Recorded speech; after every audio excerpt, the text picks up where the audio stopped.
એક મહત્વના સમાચાર મળી રહ્યા છે તેના ઉપર નજર કરીએ તો મુખ્યમંત્રી ભૂપેન્દ્ર પટેલે રાજ્યભરના વરસાદની સમીક્ષા કરી છે। જે રીતે હવામાન વિભાગ તરફથી આગાહી કરવામાં આવી છે અને વરસાદે તારાજી સર્જી છે ત્યારે તેને લઈને સ્ટેટ ઇમરજન્સી ઓપરેશન સેન્ટરની મુલાકાત લઈ મુખ્યપ્રધાને સ્થિતિની સમીક્ષા કરી। 7 જિલ્લાના કલેક્ટર સાથે વિડીયો કોન્ફરન્સ દ્વારા વાતચીત કરીને ત્યાંથી માહિતી પણ તેમણે પ્રાપ્ત કરી છે અને વડોદરા સુરતમાં જે રીતે તારાજી સર્જાય છે ત્યારે મ્યુનિસિપલ કમિશનર સાથે મુખ્યમંત્રીએ વાતચીત કરીને ત્યાંના સંપૂર્ણ જાણકારી મેળવી છે। અસરગ્રસ્ત વિસ્તારના લોકોને તાત્કાલિક સહાય પૂરી પાડવા માટે પણ તંત્રને તાકીદ કરવામાં આવી છે।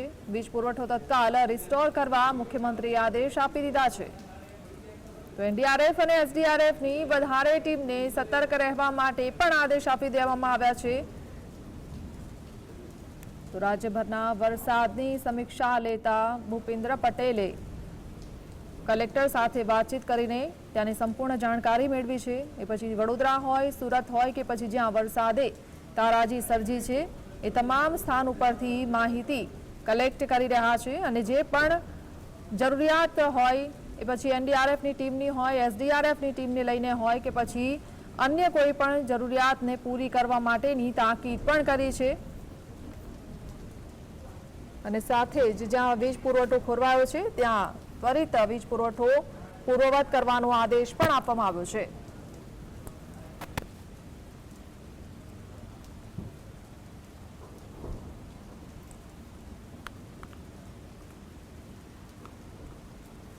રાજ્યમાં છેલ્લા 24 કલાકમાં પડેલા વરસાદમાં કુલ 8 લોકોના મોત થયા છે। ભારે વરસાદને લઈને તંત્ર સક્રિય બન્યું છે। રાજ્યમાં ભારે વરસાદને લઈને ગત 24 કલાકમાં 215 લોકોનું રેસ્ક્યુ કરાયું છે અને 826 લોકોને સુરક્ષિત સ્થળે ખસેડાયા છે, જેમાં નવસારી, ભરૂચ, દ્વારકાના નાગરિકોનું રેસ્ક્યુ કરાયું છે તેમજ શાળાઓ, એનજીઓ સહિતના સુરક્ષિત સ્થળે રાખવામાં આવ્યા છે। રાજ્યભરમાં ચાલુ સિઝનમાં કુલ 535 લોકોનું રેસ્ક્યુ કરાયું છે અને કુલ 4238 લોકોને સુરક્ષિત સ્થળે આશ્રય આપવામાં આવ્યો છે।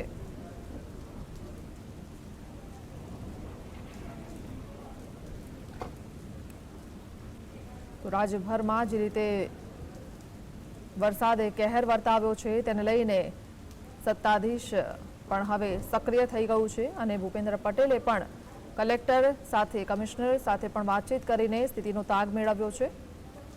રાજ્યભરમાં પડી રહેલા ભારે વરસાદથી નદી જળાશયોમાં નોંધપાત્ર નવા નીરની આવક થઈ છે। સરદાર સરોવર ડેમમાં 54.61% પાણીની આવક થઈ છે તો રાજ્યના 206 જળાશયોમાં 46 જળાશયો છલકાયા છે। 25 જળાશયો 70%થી વધુ ભરાયેલા છે।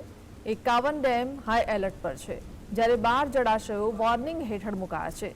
ભારે વરસાદથી રાજ્યમાં 10 નદીઓ ગાંડીતુર બનીને વહેતી જોવા મળી જ્યારે 3 તળાવ ઓવરફ્લો થયા છે।